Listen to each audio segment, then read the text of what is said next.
Hi, it's Clemmy from the NARM Clinic, and in this week's video and over the next few series of videos I'm going to be talking about foods that perhaps can have an impact on IBD.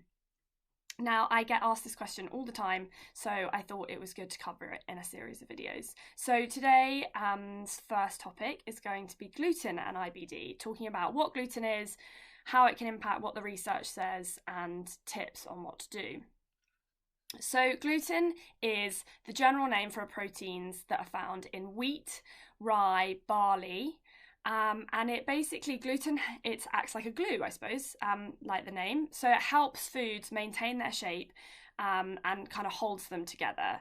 And gluten can be found in loads of different types of foods, and even ones that you wouldn't expect it, like things like soy sauce and some processed meats.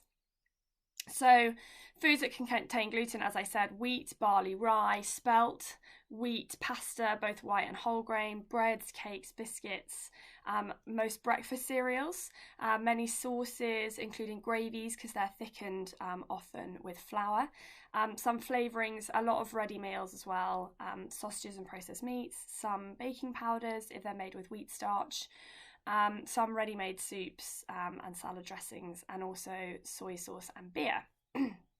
So what are the problems that people seem to have with gluten? So first of all, there are three of them. So first of all is celiac disease. So this affects around 1% of the population.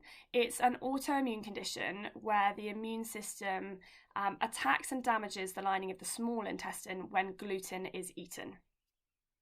Now, it is possible to have IBD and celiac disease together. However, interestingly, overall, there seems to be a lower risk of having celiac disease in inflammatory bowel disease patients than when compared to the general population. But as I said, it is possible.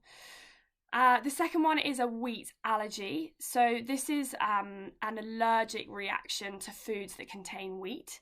And if someone has a wheat allergy and eats wheat, the reaction usually happens very quickly, sometimes within minutes, and the person may experience symptoms like swelling or itching or irritation around the mouth and throat, or things like hives over the body, headaches, difficulty breathing, and sometimes anaphylaxis as well.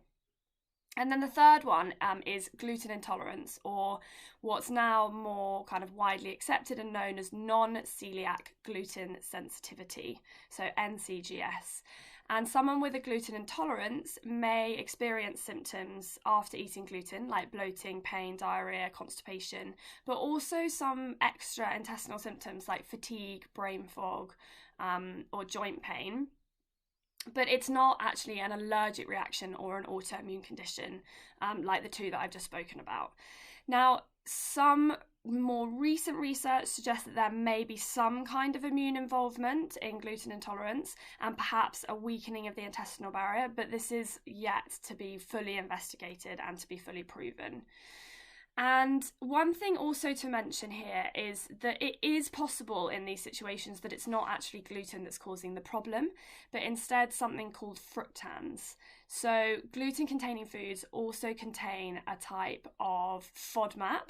So that is a type of fibre. So FODMAP stands for fermentable oligosaccharides, disaccharides, monosaccharides, and polyols. And those type of foods, those group of foods, FODMAPs, have been associated with some gastrointestinal symptoms, particularly in IBS and as well in IBD. So it's just something to mention that it might not actually be the gluten, it might be that fibre instead. Now, we can test for celiac disease. It's a simple blood test, and we can also test for a wheat allergy, but currently there is no way to test for gluten intolerance or non-celiac gluten sensitivity. Now, you may come across products being sold on the internet for food intolerance tests.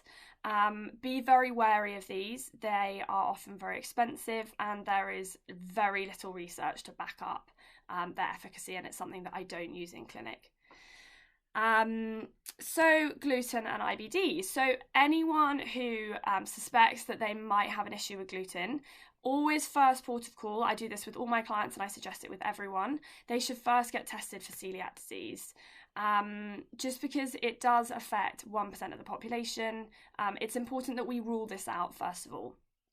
And as I said, this is a blood test. It can be done via your GP very easily.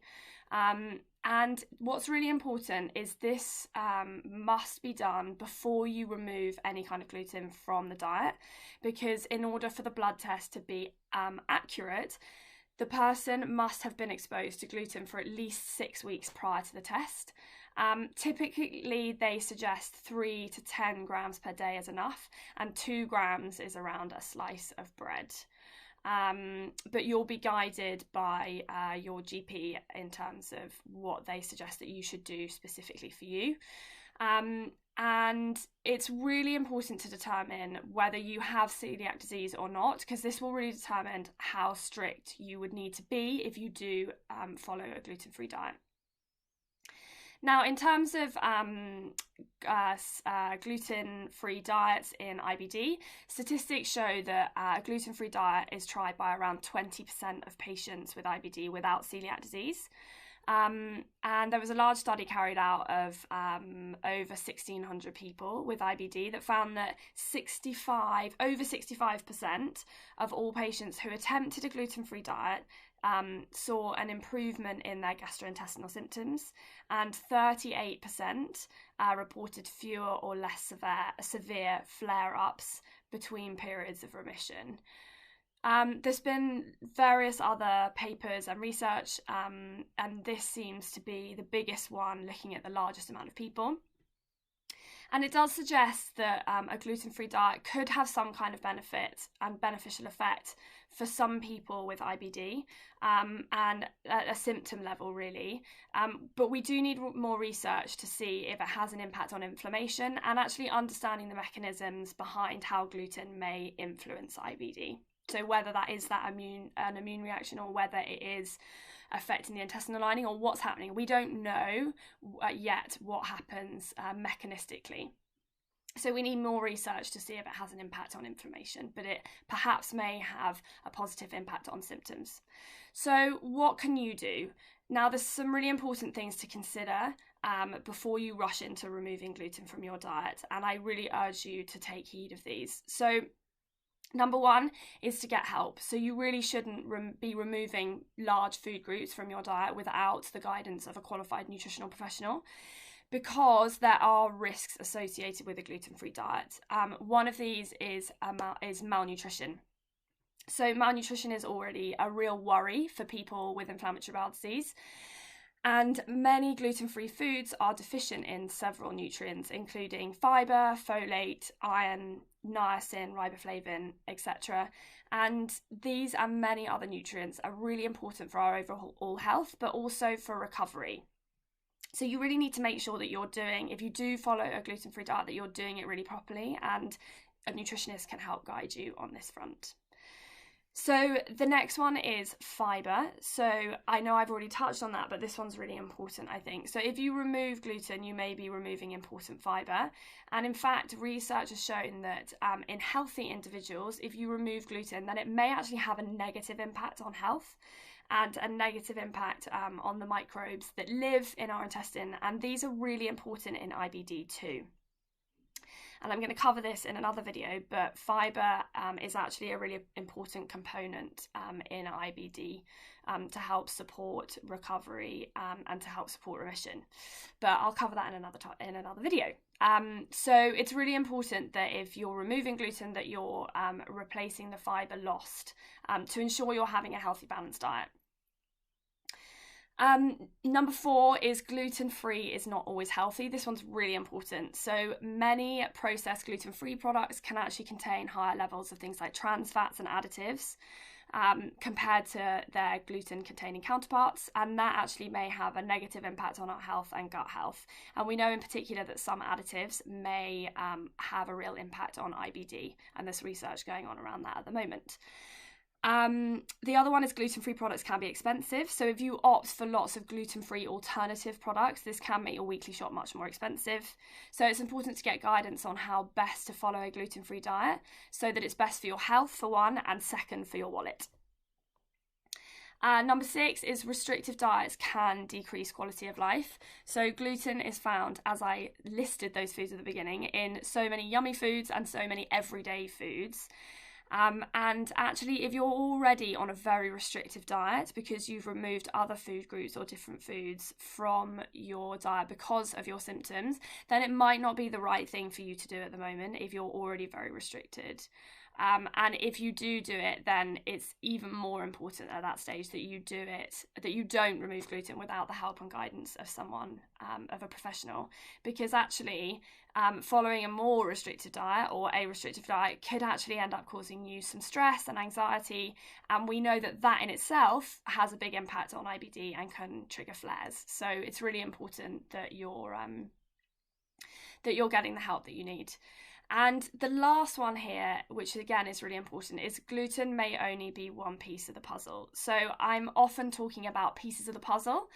I talk about it in my free ebook, which you can find on my website, but I also talk about it in clinic with many of my clients, is because often it's never just one thing that's going to be the magic pill that solves all your problems when it comes to IBD and nutrition. So we need to look at lots of different pieces of the puzzle, including what foods may work for you and what don't, what nutrients, are there any deficiencies, looking at your gut health, looking at your sleep, your stress, your movement, and then how all these different pieces of the puzzle interlink to help or to hinder your progress. So it's also important that we're not always focused on what we need to be removing from your diets, but rather what can we be including that may be supportive for you and your health. And ultimately, my aim with all my clients and with everyone is to improve their quality of life and help them to achieve like nutritional balance and health, but through the least restrictive diet as possible. Anyway, I hope that was helpful and gave you a bit of guidance and information. The takeaway points, I guess, are yes, perhaps gluten is a problem for some people in IBD, and studies have shown that removing it could perhaps benefit symptoms, but we need more research to understand the mechanisms behind this. And the other takeaway is, but if you are going to remove gluten from your diet, then it's really important that you do it under the guidance of a nutrition professional so that you're not putting yourself at risk of malnutrition. Anyway, I hope that was helpful, and I look forward to seeing you again next week.